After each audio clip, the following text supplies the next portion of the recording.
السلام علیکم ورحمۃ اللہ وبرکاتہ۔ اعوذ باللہ من الشیطان الرجیم، بسم اللہ الرحمن الرحیم۔ ثم بعثنا من بعدهم موسى بآیاتنا إلى فرعون وملئه فظلموا بها فانظر كيف كان عاقبة المفسدين۔ وقال موسى يا فرعون إني رسول من رب العالمين حقيق على ألا أقول على الله إلا الحق قد جئتكم ببينة من ربكم فأرسل معي بني إسرائيل۔ قال إن كنت جئت بآية فأت بها إن كنت من الصادقين۔ فألقى عصاه فإذا هي ثعبان مبين ونزع يده فإذا هي بيضاء للناظرين۔ صدق الله العظيم وصدق رسوله النبي الكريم ونحن على ذلك لمن الشاهدين والشاكرين والحمد لله رب العالمين۔ انسانیت کی ہدایت کے خاطر آخری جو کمانڈمنٹ آسمان سے اس دھرتی اور اس کائنات کو بنانے والے نے نازل فرمایا، اس کے چیپٹر نمبر 7 کے ورسز تھے، ورس نمبر 103 سے 108 تک۔ آئیے دیکھیں اس کے معنی اور مفہوم سے قریب ہوتے ہیں۔ حالانکہ یہ جو زبان ہے وہ عرش کی عربی ہے اور ظاہر ہے کہ ہم اس کا ترجمہ کرنے سے قاصر ہیں، لیکن جو ہمارے ذہن میں آتا ہے ان آیتوں کو پڑھ کر اس کو ہم آپ کے سامنے پیش کرتے ہیں۔ یہ ضروری نہیں ہے کہ آپ آنکھیں بند کر کے اس کو مان لیں، آپ کا بھی کام ہے کہ چیپٹر نمبر بتا دیا، ورس نمبر بتا دیا، آپ کھول کے اس کو دیکھیں، پڑھیں۔ پھر ہم نے اپوائنٹ کیا ان قوموں کے بعد حضرت موسیٰ کو اپنی نشانیوں اور سائنس کے ساتھ فرعون اور اس کے سرداروں کی طرف، لیکن انہوں نے اسے ولفلی ریجیکٹ کیا۔ دیکھو کیا انجام ہوا ایسے مسچیف مونگرز کا۔ حضرت موسیٰ نے کہا کہ اے فرعون، بے شک میں پیغام رساں ہوں رب العالمین کا، اور مجھ پر حق بنتا ہے کہ میں نہ کہوں اللہ پر مگر حق۔ میں تمہارے پاس کھلے اسٹیٹمنٹ لے آیا ہوں تمہارے رب کی طرف سے، اب تم میرے ساتھ بنی اسرائیل کو بھیج دو۔ فرعون نے کہا کہ اگر تم کوئی نشانی پاس ساتھ میں لائے ہو تو اسے پیش کرو اگر تم اپنے دعوے میں سچے ہو۔ حضرت موسیٰ نے اپنے عصا کو، اپنی لاٹھی کو ڈالا اور وہ ہو گیا ایک صاف دکھائی دینے والا سانپ، اور اپنے ہاتھ کو اپنی بغل سے نکالا تو وہ چمکدار ہو گیا دیکھنے والوں کے لیے۔ یہ تھی 5 آیات بینات، اور یہاں سے ایک واقعہ جو طویل صورت میں شروع ہوتا ہے، یہ حضرت موسیٰ کا واقعہ ہے، اور یہ واقعہ پورے قرآن شریف میں الگ الگ اینگل سے الگ الگ پارٹ، اس کا الگ الگ جو چیزیں ایمفیسائز کی گئی ہیں وہ اپنی جگہ ہیں، اور ایک سلسلے وار مضمون ضرور بنتا ہے۔ مگر پہلے بھی ہم کہہ چکے ہیں اور اب بھی کہتے ہیں کہ قرآن شریف اسٹوریز کی بک نہیں ہے۔ قصص کے معنی ہم نے قصہ کر لیا ہے اردو میں، لیکن اردو کا قصہ الگ چیز ہوتی ہے، اس میں مرچ اور مسالہ ہوا کرتا ہے، کچھ کیریکٹر ہوتے ہیں، ڈرامہ ہوتا ہے، اور کلائمیکس ہوتا ہے، پھر اینڈ ہوتا ہے۔ لیکن یہ چیز کتاب اللہ میں موجود نہیں۔ کتاب اللہ نے تو انبیاء کے وہ ایونٹس بتائے جہاں آگے آنے والی انسانیت کو مدد مل سکے اور یہ پتہ لگ سکے کہ کس نبی نے کس دور میں کیا فیصلہ کیا، اور اب آنے والی انسانیت اس پر چلے۔ اگر یہ نبیوں کی سنت ہم پکڑتے ہیں، ایک تو سنت ہمارے پاس رسول کریم صلی اللہ علیہ وسلم کی ہے، اور وہ بھی اس کا بھی ذکر قرآن شریف میں بارہا ملتا ہے۔ جہاں جہاں حضرت رسول کریم صلی اللہ علیہ وسلم کو آرڈرز ہیں، اس کے معنی یہ ہے کہ آپ نے اس کو پورا کیا ہوگا اور وہ سنتیں ہو گئیں۔ اسی طریقے سے دوسری بھی کچھ بہت ساری چیزیں ہیں، کہیں اللہ تعالیٰ نے ان کو اس طرح سے دعا مانگنے کا سکھایا، کہیں اور کچھ علم دیا، یہ ساری کی ساری چیزوں پر انہوں نے عمل کیا ہوگا، اور ہمارے لیے وہ سنتیں بھی ہیں۔ اور اس کے ساتھ ساتھ کس کس نبی اور کس کس رسول نے کن حالات میں کیا فیصلے فرمائے اس کا ذکر یہاں دے دیا کہ اگر آئندہ آنے والی دنیا میں کسی کو یہ معاملات فیس کرنا ہو تو اس کو میرے نبی یا کسی نہ کسی رسول کی سنت موجود ملے گی۔ جیسے 11 بھائی ہیں بدسلوکی کرتے ہیں، حضرت یوسف کی سنت موجود ہے۔ والد مشرک ہوں تو حضرت ابراہیم کی سنت موجود ہے۔ بے قصور اگر جیل میں جانا پڑا تو حضرت یوسف کی سنت موجود ہے. یہ ساری چیزیں. پھر حضرت موسیٰ کو ایک پرٹیکولر ٹائم پر بھیجا گیا، اس وقت جب دنیا کا ایک بڑا حصہ جس میں ایک سپر پاور انتہائی ظلم کر رہا تھا اپنی پرجا پر اور ان کو ٹکڑوں میں بانٹ رکھا تھا، اور ایک طبقہ حکمراں تھا، حکومت کرتا تھا، اور دوسرا غلاموں سے بھی بدتر زندگی بسر کرنے پر مجبور تھا. ایسے دور میں حضرت موسیٰ کو اللہ تعالیٰ نے اپوائنٹ کیا. فیرو اور اس کی ڈائنیسٹی جو پورے ایجپٹ میں پھیلی ہوئی تھی، اور اس زمانے کی ڈائنیسٹی اور سپر پاور تھا وہ، کیسے اللہ تعالیٰ نے اس کو تباہ کیا. صرف بددعا کرنے سے تباہی نہیں آتی، بلکہ دعوت حق جاری ہو جائے اور دعوت حق پورے امن کے ساتھ، شانتی کے ساتھ دی جائے، اور اس کے ری ایکشن میں جتنے بھی ظلم ہوں اس کو صبر سے جھیلا جائے، ورنہ کوئی کامیابی کہیں دکھائی نہیں دیتی. یہیں وہ اسپیشل کامیابی آتی ہے جو انبیاء اور رسولوں کا خاصہ رہا ہے. اور جب ان کی دعوت ریجیکٹ کر دی جاتی ہے وہ صبر کرتے ہیں، ان پر ظلم ہونے لگتا ہے پھر بھی صبر کرتے ہیں، ان کو اور ان کے ساتھیوں کو بھی صبر کرنا ہوتا ہے. اس کے بعد بھی اگر بات نہیں بنی تو پھر اس آبادی کو چھوڑنے کا حکم ہوتا ہے، اور آبادی چھوڑنے پر بھی اگر ظالموں نے پیچھا کیا ہے اور پریشان کر رہے ہیں تو اب یہ موقع ہے کہ اس کا جواب دیا جائے. اور جب جواب دیا جائے گا ظلم کا تو ایسی مدد آئے گی، اوپر سے ایک اسپیشل مدد آئے گی، اور کیسے بھی آ سکتی ہے. وہ ہوائیں اس کے قابو میں، فرشتے اس کے قابو میں، زمین اس کے قابو میں، لوگوں کے دل اس کے قابو میں. ان دلوں کے اندر میں خوف بٹھا سکتا ہے تمہارا تاکہ تمہیں فتح حاصل ہو، مگر یہ سسٹم ہے. اس سسٹم کو ہم بیچ میں سے توڑ کر کوئی فرمائشی پروگرام شروع نہیں کر سکتے. ہماری مانگیں پوری کرو گی، کوئی آیت ہم کو دکھتی نہیں ہے قرآن شریف میں.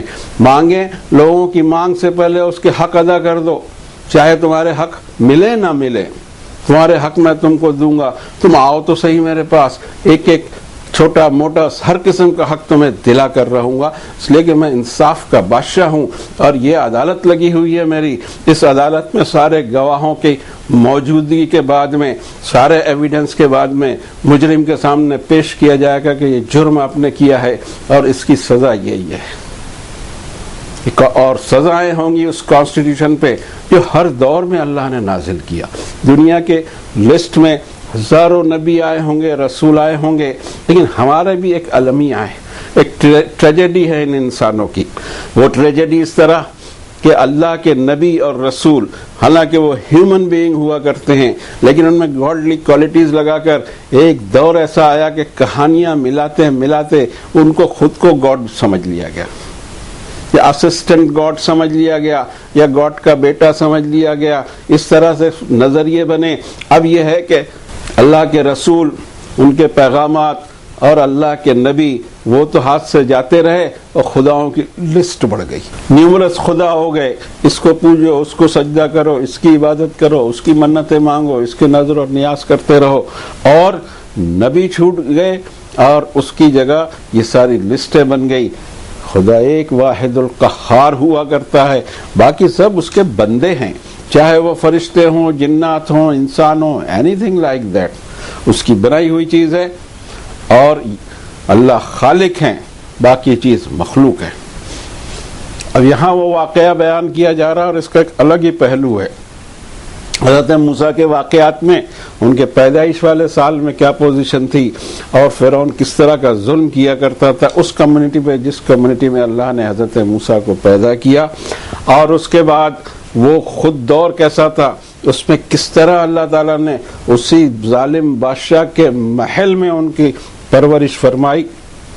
اور پھر ایک وقت ایسا آیا کہ اس پورے ماحول سے اچانک حضرت موسیٰ کو جانا پڑا، اور اس کے بعد 10 سال کا ایک ایسا پیریڈ ہے ان کا جس میں ان کی تربیت کی گئی.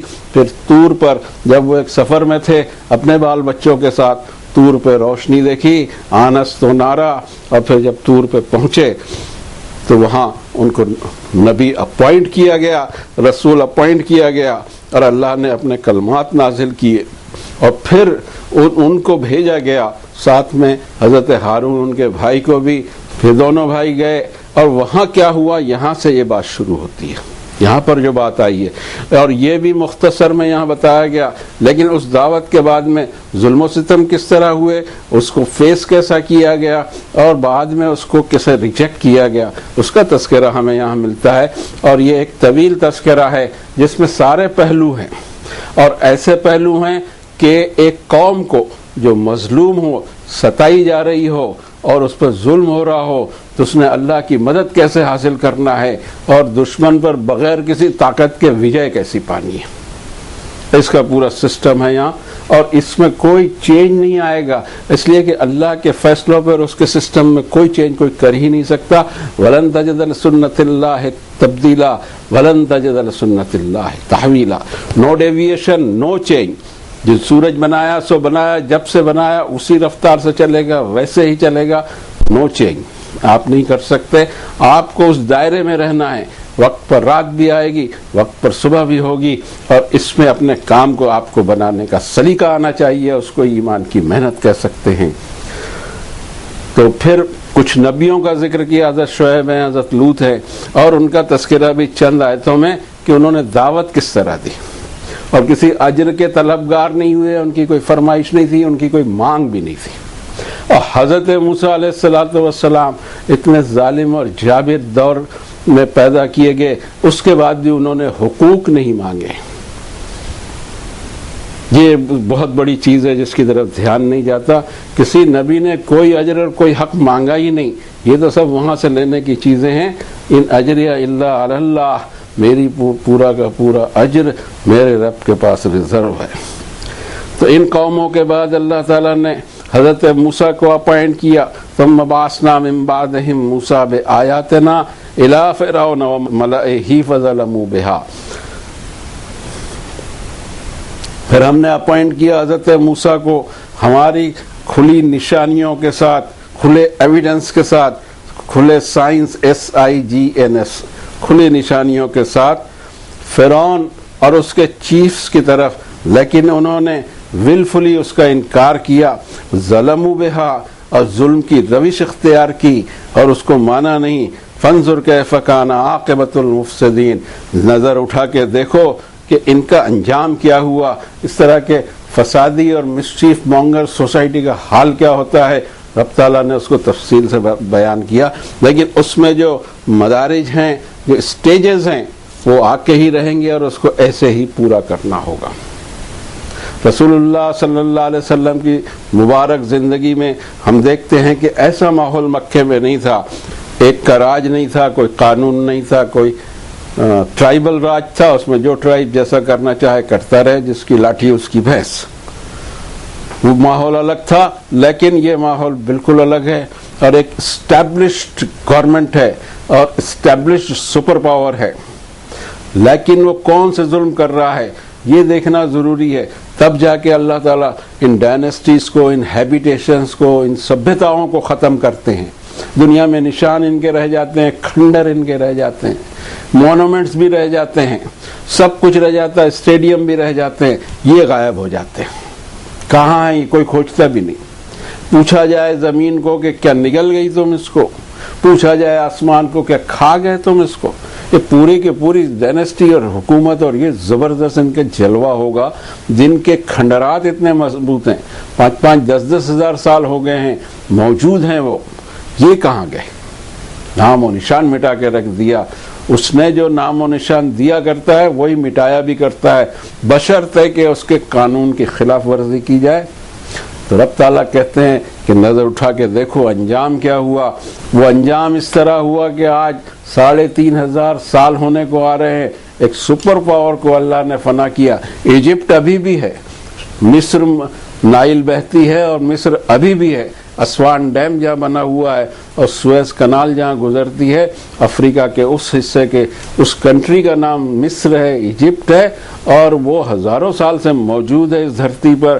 لیکن جن کو انتظام دیا تھا، اور ایسا انتظام، اور انہوں نے کیا بھی ویسا، ایسی زبردست مثالیں بنائی۔ وَفِرْعَوْنَ ذِی الْأَوْتَادِ قرآن شریف کہتا ہے کہ اس کے کھوٹے گڑے ہوئے تھے فرعون کے، کھوٹے بھی ایسے جیسے پیرامڈ ہیں، ان پیرامڈ میں آج اتنے ہزاروں سال کے بعد میں کوئی نقصان نہیں ہوا، اندر سے بالکل تازے، اور ابھی بھی کھوج اس کی چالو ہے کہ بنایا کیسا ہوگا۔ سیٹلائٹ سے پتہ لگا کہ کھوٹے کی طرح جیسے اوپر بھی ایسے ہیں ویسے نیچے بھی ایسے گئے ہوئے ہیں اور اتنے ہی گئے ہوئے ہیں، اور وہ اس کا راز ہے اس کی عمارت کی مضبوطی کا۔ ایسے تازہ لگتے ہیں جیسے کل کے بنے ہوں، لیکن ان کو برباد کر دیا جنہوں نے بنایا تھا، اور یہ مونومنٹس رہنے دیے تاکہ عبرت کی نگاہ ہو، سبق حاصل کرے، لیسن ملے انسانیت کو کہ کہاں گئے اور کیوں گئے۔ 3500 سال سے واپس ایجپٹ کی سبھیتا کو ابھرنے نہیں دیا اللہ نے، تو وہیں پڑی ہے۔ یہ اس کے بدلے ہوا کرتے ہیں اقوام سے، اور اس کے طاقت اور اس کے عذاب کے چپے چپے پر نمونے ہیں۔ ہماری آنکھ اٹھنا چاہیے، دماغ کام کرنا چاہیے۔ اب وہ اس واقعے کو بیان کرتے ہیں کہ حضرت موسیٰ جب اس کے دربار میں گئے تو کس طرح دعوت شروع کی، اس میں بھی یہاں مختصر بات آئی ہوئی ہے، اور جگہ بھی ہم دیکھیں گے کہ کیا تھا اور کس طرح ہو رہا تھا۔ وقال موسیٰ یا فرعون انی رسول من رب العالمین، حضرت موسیٰ نے دربار میں پہنچ کر اس کو خطاب کیا کہ میں پیغام رسا ہوں، میسنجر ہوں رب العالمین کا، میرا اپنا کوئی پروگرام نہیں، میں نے تو تمہارے بیچ ایک عمر کا حصہ گزارا ہے، یہ میرا پروگرام نہیں ہے، بلکہ میں ایک مشن پر اپوائنٹ کیا گیا ہوں، اور وہ مشن میرا یہ ہے کہ تم تک تمہارے رب کی بات پہنچاؤں، تمہارے پیدا کرنے والے کی بات پہنچاؤں۔ اگلا جملہ ہے ان کا، حقیقٌ علی اللہ اقول علی اللہ الا الحق، یہ مجھ پر حق بنتا ہے کہ میں اللہ پر کوئی غلط بات نہیں کہوں جس کا مجھے کوئی سرے سے حق ہی نہیں ہے۔ اور یہ بہت امپورٹنٹ پوائنٹ ہے جو ہم سے نیگلیکٹ ہو جاتا ہے، قومیں نیگلیکٹ کرتے ہیں، پچھلے اہل کتاب بھی اس کو نیگلیکٹ کر گئے اور ایک نئی لائن پہ چلے گئے، اور وہ لائن ہے اللہ کے کسی نبی کے ساتھ غلو کرنا، اس کی شان میں ایگزیگریشن کرنا۔ جو مخلوق ہوگی، کریٹڈ بینگ ہوگی، اگر اس کی شان میں ہم نے غلو کیا تو وہ شرک میں چلا جائے گا، جبکہ اللہ کی ذات میں، اس کی صفات میں، اس کے کمال میں جتنا بھی غلو ہوگا، غلو ہو ہی نہیں سکتا، اس لیے کہ اس سے کہیں آگے بڑھ کر ہے۔ یہ بہت خیال رکھنے کی چیز ہے۔ دوسرا یہ کہ دین میں جھوٹ نہ بولا جائے اور منمانی نہ ہکالی جائے، ورنہ بہت زبردست کیس قائم ہوگا، اور ایسا کیس ہوگا کہ آدمی چھوٹ نہیں سکے گا۔ کیا ضرورت ہے مجھے کہ میں دین میں اپنے من کی کچھ بھیڑاؤں جس کی مجھے علم نہ ہو، unless and until ایک سالڈ بات میرے پاس نہ ہو، میں کیوں اس کو آپ تک پہنچاؤں؟ کیا ضرورت ہے مجھے؟ خاموش رہا جائے بہتر ہے۔ لیکن یہ انسان کی عادت ہے، اور اس کی ٹریجڈی بھی ہے کہ وہ غلو کرتا ہے، دیٹ مینس وہ ایگزیگریشن کرتا ہے اور ایکسیس بھی ہو جاتا ہے، اور ایسے ہی ٹائم پھر اللہ کی پکڑ آتی ہے۔ اس سے پہلے کے جو لوگ تھے ان سے بھی اللہ نے فرمایا کہ یہ کیا حرکتیں کرتے تھے۔ سورہ نساء میں نے فرمایا یا اہل الکتاب لا تغلوا فی دینکم ولا تقولوا علی اللہ الا الحق، اے اہل کتاب تم پر میں نے کتاب اتاری، تم کو کتاب کا امین بنایا، تم تمہارے دین میں غلو مت کرو۔ دوسرا ایک لفظ ساتھ حالانکہ تھوڑا بازاری ہے، پھینکو مت اپنے دین میں، جو کسی سے سن لیا دین کے نام سے پھینک دیا، یہ زبردست رسک کی کام ہے۔ وَلَا تَقُولُوا عَلَى اللَّهِ إِلَّا الْحَقِّ، اللہ پر کوئی بات نہیں کہنا، نہ کہنا، اس کی ترکیب سمجھنے کی ضرورت ہے، اور یہ عربی کی خاصیت ہے کہ بات کو اتنے پریشر کے ساتھ بیان کر سکتے ہیں۔ اور نہ کہنا تم نے اللہ پر کوئی بات جس کا تمہیں کوئی حق ہی نہیں ہے، بالکل حق نہیں ہے ہمیں کہ ہم منہ کھولیں ہمارا، جو اللہ نے نازل کیا، اسی لیے ہم بھی اپنے آپ کو وہاں تک محدود رکھتے ہیں کہ جو آیت اس نے نازل فرمائی اس پر تو ہمارا یقین ہے اور ایمان بھی ہے، اور اس میں کوئی رسک بھی نہیں آپ کو پہنچانے کی۔ عربی ہم نے پڑھ دی، 100% یہ وہی سچ ہے جو اللہ نے نازل کیا۔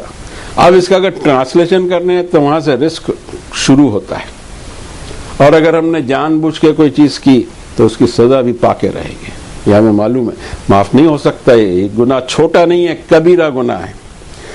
اور اسی طرح سورۃ المائدہ میں بھی اللہ تعالیٰ نے فرمایا قل یا اہل الکتاب لا تغلوا فی دینکم غیر الحق ولا تتبعوا اہواء قوم قد ضلوا من قبل وضلوا کثیرا وضلوا عن سواء السبیل۔ اے اہل کتاب، اپنے دین میں، اپنے ریلیجین میں ایکسس باتیں مت کرو جس کا تمہیں کوئی حق ہی نہیں ہے، اور تم دوسری قوموں کی طرح نہ ہو جانا جنہوں نے کچھ کا کچھ کیا۔ کیا ضرورت ہے ہم کو بولنے کی؟ خاموشی بہتر ہے بولنے سے۔ اب یہاں آتے ہیں واپس مضمون پر۔ قد جئتکم ببینۃ من ربکم، حضرت موسیٰ نے فرمایا کہ تمہارے رب کی طرف سے میں کھلے اسٹیٹمنٹ کے ساتھ ساتھ نشانیاں بھی لے کر آیا ہوں۔ فارسل معی بنی اسرائیل، یہ بنی اسرائیل کی پوری قوم کو تم نے غلام بنا کر رکھا ہے، ایک اقلیت کو، اور اس طرح کے اس پر ظلم کرتے ہو، اور اس میں بھی ایک ظلم یہ ہے کہ دنیا میں آج تک نہیں ہوا ہوگا، ظلم کی یہ انتہا ہے کہ یذبحون ابناءہم ویستحیون نساءہم، بیٹا ہو فوراً پولیس آ جائے، بیٹے کو مار ڈالا جائے، ماں کی گود سے چھین کر بیٹیوں کو زندہ چھوڑا جائے۔ نسل کشی تھی، جینوسائیڈ تھا ایک طرح کا، اور اس پر رب تعالیٰ نے حضرت موسیٰ کو اپائنٹ کیا، جنہوں نے کہا کہ فارسل معی بنی اسرائیل، کوئی ہڑتال نہیں کی، کوئی شورش نہیں کی، کوئی ڈیمانڈ فرمائش نہیں کی، صرف یہ کہ مجھے اجازت دیجئے میں بنی اسرائیل کو لے کر یہاں سے چلا جاؤں۔ حالانکہ یہ بھی ہو سکتا تھا کہ کوئی ہڑتال کر دی جاتی اور کہا جاتا کہ ہم نہیں رہنا چاہتے مصر میں۔ ایک ساتھ تو اتنے آدمی کاٹنا بھی بڑا مشکل ہوتا ہے، جانور نہیں کٹتے ہیں تو اتنے آدمی ہزاروں لاکھوں کی تعداد میں کیسے ہو جائے گا؟ لیکن اس طرح کی چیزیں فساد میں جاتی ہیں قرآن شریف کے نقطہ نظر سے، دعوت ہمیشہ پورا من رہے گی۔ فارسل، بھیجو میرے ساتھ بنی اسرائیل کو۔ اب اس کے جواب میں فرعون کہتا ہے قال ان کنت جئت بآیۃ فأت بها ان کنت من الصادقین، اس سے کہنا یہ ہوا کہ اگر تم کوئی ٹھوس نشانی لائے ہو تو اس کو پیش کرو اگر تم اپنے بات میں سچے ہو۔ اس کے علاوہ بھی ایسا دکھائی دیتا ہے کہ یہ کئی بار کے مکالمہ ہوا ہے دربار میں، جب حاضر ہوتے تھے حضرت موسیٰ تو ان سے نئی نئی فرمائشیں کی جاتی تھی۔ ایک تو یہ کہ حضرت موسیٰ سے پوچھا جاتا ہے کہ بھئی یہ رب العالمین کون ہے، اس پورے سنسار کائنات سرشٹی کا پیدا کرنے والا اور سسٹین کرنے والا کون ہے؟ تو حضرت موسیٰ نے کہا رب المشرق والمغرب وما بینہما ان کنتم تعقلون، تم عقل چلاؤ تو تم کو دکھے گا ایسٹ میں بھی وہی اور ویسٹ میں بھی وہی، اگر تم سمجھ سکو اس بات کو۔ اب اس کے بعد میں بات جب چل رہی ہے، اصولی بات چل رہی ہے، عقل پر اور انسانی فہم کو دعوت دی جا رہی، انسانی لاجک کو اور انٹیلیجنٹ کو دعوت دی جا رہی، اس کا جواب یہ ہے قال اتخذت الہا غیری لاجعلنک من المسجونین۔ فرعون کہتا ہے کہ میرے سوا کسی اور کو گاڈ مانا تو میں تجھے جیل میں ڈال دوں گا۔ یہ وہ پوائنٹ ہے جب معجزے اللہ تعالیٰ بھیجتے ہیں کہ اب نبی پر ہاتھ پڑ جائے گا، اور ایسے ہی ٹائم میں اللہ کی خاص مدد آتی، کذالک حقا علینا ننجی المؤمنین، ہم پر حق بنتا ہے کہ ہم ایمان والوں کو بچائیں ان حالات سے۔ تب جا کے پھر وہ کورس آف ایونٹ شروع ہوتے ہیں۔ ایک جگہ اور بھی آ رہا ہے 28 نمبر کی صورت میں، وہاں بھی ایک طرز ہے، ایک انداز ہے کہ کس طرح بات کہی جا رہی ہے۔ وقال فرعون یا ایھا الملأ ما علمت لکم من الہ غیری، اور فرعون نے کہا دیکھو دربار میں کہا all the chiefs کہ مجھے میرے سوا تمہارا کوئی گاڈ دکھائی نہیں دیتا۔ فأوقد لي يا حامان على الطين فاجعل لي صرحا لعلي اطلع الى الہ موسیٰ واني لأظنه من الكاذبین، میرے سوا تو کوئی گاڈ ہو نہیں سکتا تمہارا، اور حامان سے جو شاید لشکر کا چیف ہوگا یا وہاں اس وقت بلڈنگز وغیرہ کا چیف ہوگا کہ حامان میرے لیے ایک اونچی عمارت بناؤ اینٹ کی اور میں اس پر چڑھ کر جھانکوں کہ موسیٰ کا رب کون ہے۔ یہ بچکانہ باتیں ایک ایسی ڈائنسٹی کا سب سے بڑا بادشاہ کہہ رہا ہے جس کی اتنا دبدبہ تھا، ادھر سے خالی تھا۔ سوال یہ پیدا ہوتا ہے کہ رب اس کو کہا جاتا ہے جو پیدا بھی کرے اور پوری روزی روٹی مہیا کرے اور موت کو بھی ڈیل کرے، اتنا پاورفل نہیں ہے وہ رب، ہو ہی نہیں سکتا۔ وہ الہ ہو ہی نہیں سکتا۔ اب جا کر اس پوزیشن پہ جب دکھائی دیتا ہے کہ یہ ہاتھ چھوڑ دے گا، دلیل سے نہیں مانے گا، تب حضرت موسیٰ نے اپنا عصا ڈالا زمین پر۔ عصا کہتے ہیں لاٹھی کو، اس لاٹھی کو انہوں نے زمین پر ڈالا تو وہ ایک مچلتا ہوا صاف دکھائی دینے والا، الگ الگ قسم کے سانپ کے روپ اختیار کرتی تھی وہ لاٹھی، اور اس کا ذکر قرآن شریف میں ملتا ہے، کبھی اژدہا، کبھی پتلا سا موونگ سانپ تیزی سے گھومتا ہوا، کبھی اور کچھ، لیکن سانپ کی کئی تعداد، کئی روپ میں اس کو پیش کیا گیا۔ کوئی سوال ہی نہیں، اس کو جادو سمجھا گیا، اللہ کی نشانی کو جادو سمجھا گیا۔ پھر کیا ہوا وہ آگے بات آ رہی ہے۔ اور دوسرا معجزہ بتایا اپنا ہاتھ کہ وہ چمکتا ہوا باہر نکلا جبکہ اس میں کوئی عیب نہیں تھا۔ یہ دو معجزے یہاں بتائے، حالانکہ 9 معجزے تھے، لیکن جس کے دماغ پہ سیل لگا دے، عقل سے بات ہو رہی ہے، آپ معجزوں کے اس میں فرمائش میں پڑے ہوئے ہیں، عقل سے بات ہو رہی ہے، جب معجزے پیش کیے جاتے تو آپ کہتے جادو ہے، اور جادو سمجھ کر اس کا مقابلہ بھی کیا جاتا ہے، اور یہ بتایا بھی جاتا ہے کہ کیا پوزیشن۔ اس کو اچھی طرح یہاں دیکھ لیں، حضرت موسیٰ کے رول میں یہ دکھائی دیتا ہے کہ فرعون چاہتا ہے اس معاملے کو سیاسی بنا دے، پولیٹیکل معاملہ ہو جائے تو آپ اپنے دشمن کو کچل سکتے ہیں، اور کس طرح حضرت موسیٰ ہر وقت اس کی پولیٹیکل چالوں کو ڈیفیوز کرتے ہیں، جیسے پولیٹکس ہے ہی نہیں۔ ہم اس کو دیکھیں گے انشاءاللہ نیکسٹ ٹائم، اور یہ آیتیں بھی آگے آ رہی ہیں، ہمیں رہنمائی کریں گی کہ پولیٹیکل ایجنڈا ہونا ہی نہیں چاہیے دعوت میں، اگر ہوتا ہے تو یہ سمجھا جائے گا کہ آپ کا کچھ اور ایجنڈا تھا، یہ دعوت سیکنڈری تھی۔ اللہ کرے کہ ہم حقیقی رہنمائی حاصل کریں اللہ کی کتاب سے، اور ویسے زندگی گزارنے کا سلیقہ آئے، یہ آفتیں ہماری ختم ہو، اس لیے کہ ہم ڈیویٹ ہو چکے ہیں آسمانی ہدایت سے۔ ہمارے پاس لیڈر بہت ہیں، ہمارے پاس سب کچھ ہے، لیکن اگر ہمارے پاس کوئی چیز نہیں ہے تو وہ آسمانی گائیڈنس نہیں ہے۔ آسمانی گائیڈنس بھی ہمارے گھر میں موجود ہے، ہم نہ پڑھنا چاہتے ہیں، نہ سمجھنا چاہتے ہیں، نہ سبق حاصل کرنا چاہتے ہیں، تو کیسے ہوگا؟ پھر یہی کچھ ہوگا جو ہو رہا ہے، اور اس سے زیادہ ہوگا۔ اللہ بچائے اور ہدایت کی راہ ہم کو دے، ہماری غلطیاں معاف کرے، کوتاہیاں معاف کرے، اور اب کوتاہی نہ ہو اس میں ہماری اللہ تعالیٰ مدد فرمائے۔ صلی اللہ علیہ وسلم۔